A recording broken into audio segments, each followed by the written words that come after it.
Assalamualaikum warahmatullahi wabarakatuh. Salam sejahtera bagi kita semua. Perkenalkan, nama saya Intan Sukma Lestari, biasa dipanggil Intang. Saat ini saya sedang menjalankan studi saya di Universitas Islam Negeri Mataram, Fakultas Tarbiyah dan Keguruan di jurusan Tadris Bahasa Inggris. Alasan saya membuat video ini untuk memenuhi tugas mata kuliah Psikologi Pendidikan dengan materi pembelajaran yang interaktif dan menarik tentang materi psikologi pendidikan. Materi yang saya ambil dari keenam materi tersebut yaitu pertama, emosi, yang kedua, berpikir, dan yang terakhir itu memori. Definisi emosi. Secara etimologi, emosi berasal dari kata emetus atau emeure yang artinya mencerca atau to stir up, yaitu suatu yang mendorong terhadap sesuatu. Dalam kamus psikologi, kata emosi atau emotion dikatakan berasal dari bahasa Latin emovere yang diterjemahkan sebagai bergerak, menyenangkan, mengendalikan, atau mengatasi. Dalam Kamus Besar Bahasa Indonesia, emosi diartikan dengan luapan perasaan yang berkembang dan surut dalam waktu singkat. Darwin menguraikan bahwa pada prinsipnya ekspresi emosi yang ditunjukkan individu merupakan bentuk ketidakharmonisan kerja antara organ tubuh, denyut jantung, gestur, dan tanggapan fisiologis lainnya. Misalnya, muncul suatu gemetar saat marah karena tidak kesesuaian antara denyut jantung dan pita suara. Jadi, emosi adalah respon yang dirasakan setiap individu dikarenakan rangsangan baik faktor luar dan dalam diri setiap individu. Bentuk-bentuk dari emosi yang sering dirasakan setiap individu tersebut antara lain senang, sedih, marah, kecewa, dan lain sebagainya. Fungsi emosi. Secara umum, ada 7 fungsi emosi bagi manusia. Masing-masing fungsi berperan penting bagi kelangsungan hidup manusia karena membantu penyesuaian diri terhadap lingkungan. Mari kita simak ke-7 fungsi emosi tersebut. Emosi yang pertama, menimbulkan respon otomatis. Bayangkan, tiba-tiba Anda bertemu dengan ular. Boleh jadi Anda merasa terkejut, lalu melompat untuk menyelamatkan diri dari gigitan ular tersebut. Bayangkan pula Anda bertemu harimau di hutan. Anda tentu akan melarikan diri karena sangat ketakutan.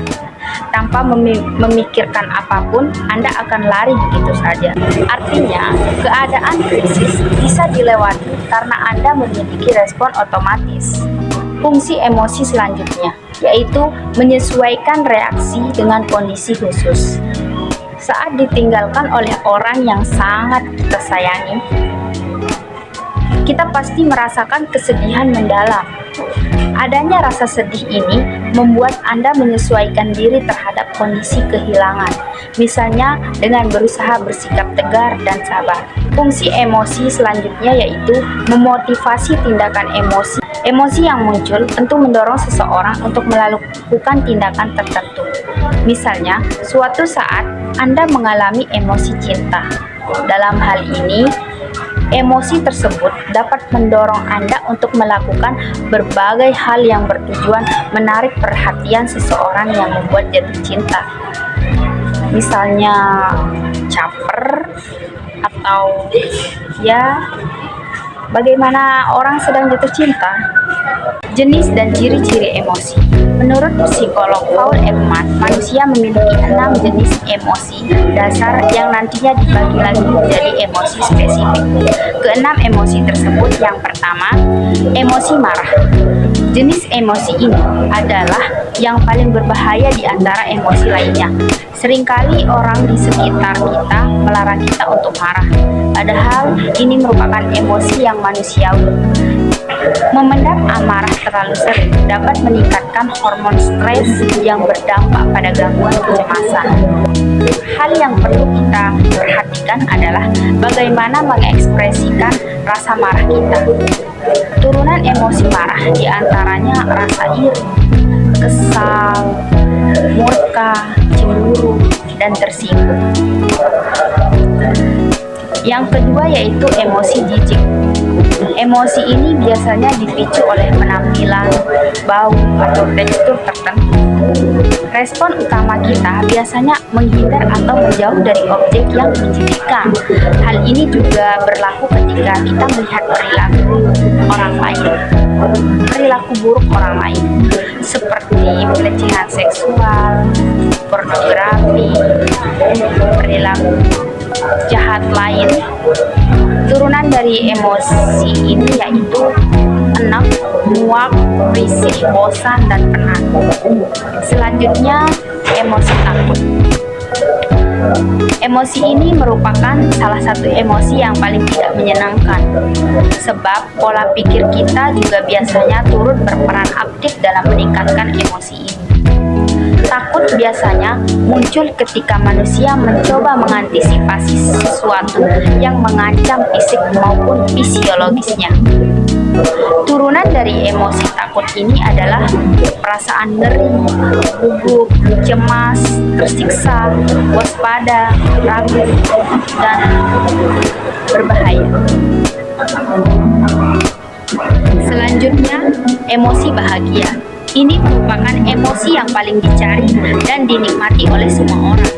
Emosi ini muncul ketika kita mendapat hal-hal yang kiranya kita inginkan, menghabiskan waktu dengan orang tersayang, dan lain-lain. Emosi bahagia juga bisa muncul bersamaan dengan emosi lainnya, seperti merasa senang saat menerima beasiswa, namun sedih karena juga perlu berpisah dengan keluarga. Selanjutnya, kita beralih ke ciri-ciri emosi pada diri manusia. Emosi merupakan hal yang sangat melekat erat. Bahkan setiap detik dilalui akan ditemani oleh emosinya sendiri. Berikut ini beberapa emosi pada manusia. Yang pertama itu subjektif. Emosi manusia bersifat subjektif. Emosi yang dimiliki manusia dibandingkan dengan peristiwa psikologis lainnya memanglah yang paling subjektif, sebab emosi berasal dari dalam diri yang dipengaruhi oleh diri sendiri. Misalnya, peristiwa psikologis lainnya seperti berpikir masih bisa dimasuki ide dan pemikiran orang lain, namun emosi harus benar-benar berasal dari dalam diri sendiri. Maka dari itu, emosi yang muncul dari dalam diri manusia memiliki sifat subjektif. Ciri-ciri emosi selanjutnya yaitu berhubungan dengan panca indera. Emosi dapat terjadi ketika seseorang melihat sesuatu di depan matanya. Misalnya, Anda melihat orang terjatuh dari sepeda, maka secara otomatis Anda akan merasa sedih dan iba. Tapi ya, kebanyakan orang kalau melihat orang jatuh pasti tertawa juga. Anda akan merasa sedih dan iba, kan? Iba tersebut muncul karena anggapan menggunakan panca indera Anda, atau ketika Anda mencium bau tidak sedap dari dalam rumah Anda pun akan langsung marah-marah kepada pembantu Anda jika Anda mempunyai pembantu. Kalau saya tidak mempunyai pembantu ya, karena ia tidak membersihkan sampah. Emosi yang menyembul kebanyakan bermula dari apa yang dilihat oleh panca indera manusia. Ciri emosi selanjutnya yaitu perubahan fisik. Emosi akan membuat perubahan fisik pada seseorang. Misalnya, ketika Anda sedang merasa ketakutan, muka Anda akan terlihat pucat. Jika seseorang sedang marah, ekspresi mukanya akan terlihat menakutkan dan memerah. Hampir semua emosi yang dikeluarkan oleh diri seseorang akan menampakkan perubahan fisik pada orang tersebut. Secara tidak sadar, emosi sangat mempengaruhi perubahan fisik pada seseorang yang mengalaminya.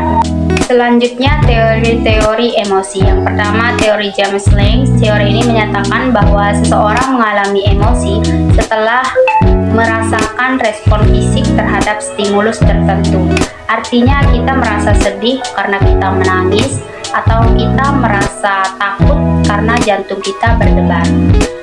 Kedua yaitu teori Cannon-Barth. Teori ini menunjukkan bahwa stimulus tertentu secara bersamaan menghasilkan respon fisik dan emosi yang terpisah. Dalam hal ini, respon fisik dan emosi tidak satu-satunya dipicu oleh yang lainnya. Misalnya, kita merasa takut dan jantung berdebar secara bersamaan tanpa sesuatu yang menyebabkan yang lain. Selanjutnya, teori Schachter-Singer, juga dikenal sebagai teori dua faktor. Teori ini menyatakan bahwa emosi terjadi ketika seseorang menilai stimulus tertentu dan kemudian menginterpretasikannya berdasarkan konteks sosial dan fisik. Dengan kata lain, emosi adalah hasil dari kombinasi respon fisik dan penilaian kognitif terhadap situasi. Selanjutnya, kita beralih ke faktor penyebab emosi. Emosi bisa dipicu oleh berbagai faktor, termasuk peristiwa eksternal seperti situasi sosial atau stres, serta faktor internal seperti keyakinan, nilai-nilai, dan pengalaman pribadi. Pengaruh emosi dalam belajar. Emosi dapat memiliki pengaruh besar dalam proses belajar. Emosi yang positif dapat meningkatkan motivasi dan konsentrasi. Sementara emosi negatif seperti stres atau kecemasan dapat mengganggu kemampuan seseorang untuk belajar dan memproses informasi. Yang terakhir adalah kecerdasan emosi. Kecerdasan emosi adalah kemampuan seseorang untuk mengenali, memahami, mengelola, dan mengungkapkan emosi secara tepat. Ini merupakan faktor penting dalam kesuksesan sosial, termasuk kemampuan berkomunikasi, kepemimpinan, dan penyesuaian diri dalam berbagai situasi. Mungkin hanya itu materi dari emosi. Selanjutnya kita lanjut ke materi selanjutnya, yaitu materi berpikir. Pengertian berpikir. Berpikir adalah proses mental yang kompleks di mana individu memproses informasi, mengevaluasi situasi, membuat keputusan, dan menyelesaikan masalah. Ini melibatkan penggunaan pengetahuan, pengalaman, dan kemampuan kognitif untuk menghasilkan solusi atau pemahaman baru. Selanjutnya, jenis, tipe, dan pola berpikir. Berpikir dapat dibagi menjadi berbagai jenis, termasuk berpikir kritis, kreatif, analitis, sintetis, deduktif, induktif, dan literal. Setiap jenis berpikir memiliki tujuan dan pendekatan yang berbeda dalam memproses informasi dan menyelesaikan masalah. Faktor penghambat dan pendorong berpikir.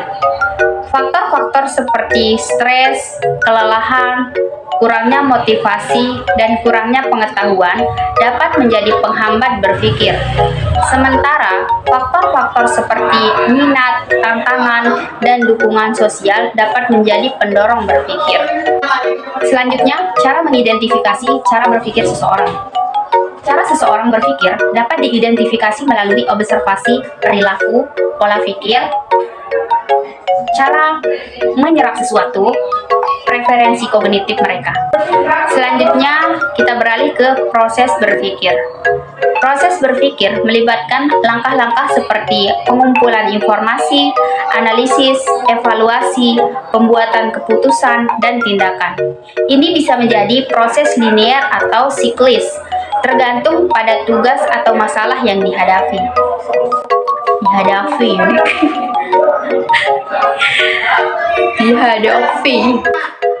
Selanjutnya, teori-teori tentang berpikir. Ada berbagai teori tentang berpikir, termasuk teori dua sistem. Sistem pertama dan sistem kedua oleh Daniel Kahneman, teori pola dual process, dan teori pembelajaran Piagetian. Setiap teori menawarkan pandangan unik tentang bagaimana kita berpikir dan mengapa kita berpikir seperti itu. Selanjutnya, pengaruh berpikir pada belajar. Berpikir yang efektif sangat penting dalam proses belajar.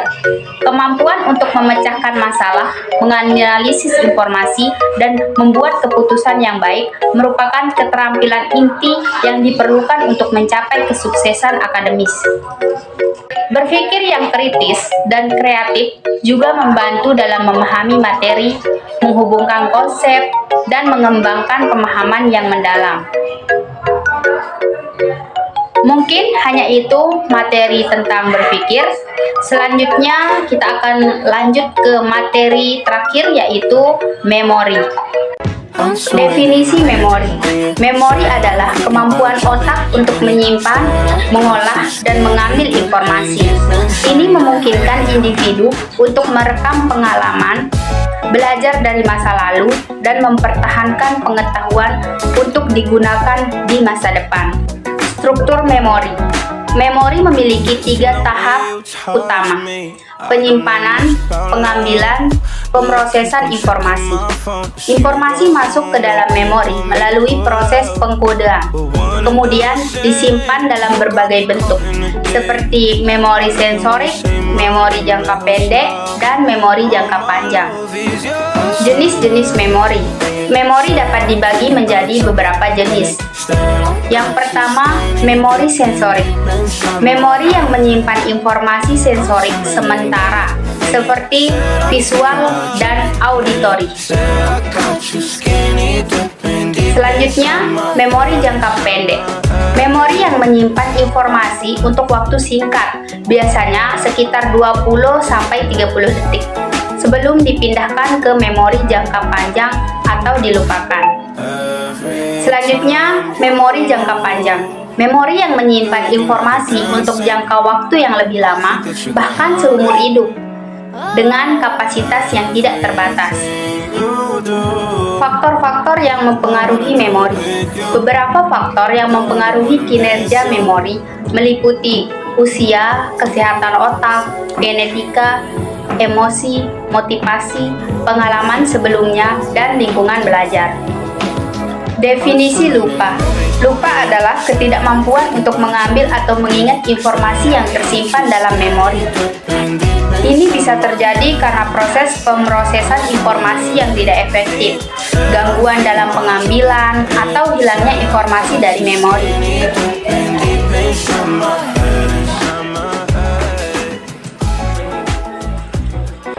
Strategi memori. Strategi memori adalah teknik atau metode yang digunakan individu untuk meningkatkan kemampuan mereka dalam menyimpan dan mengambil informasi. Ini termasuk pengulangan, asosiasi pengelompokan, dan membuat hubungan yang relevan antara informasi baru dan yang sudah ada. Hubungan memori dengan belajar. Memori sangat penting dalam proses pembelajaran. Kemampuan untuk mengingat informasi yang diperoleh saat belajar membantu individu dalam menguasai materi, mengambil ujian, dan menerapkan pengetahuan dalam situasi kehidupan sehari-hari. Semakin efektif memori seseorang, semakin baik kemampuannya dalam belajar dan menyelesaikan tugas-tugas kognitif. Mungkin hanya itu yang bisa saya sampaikan dalam kesempatan ini. Kurang dan lebihnya mohon dimaklumi. Wabillahi taufiq wal hidayah. Assalamualaikum warahmatullahi wabarakatuh.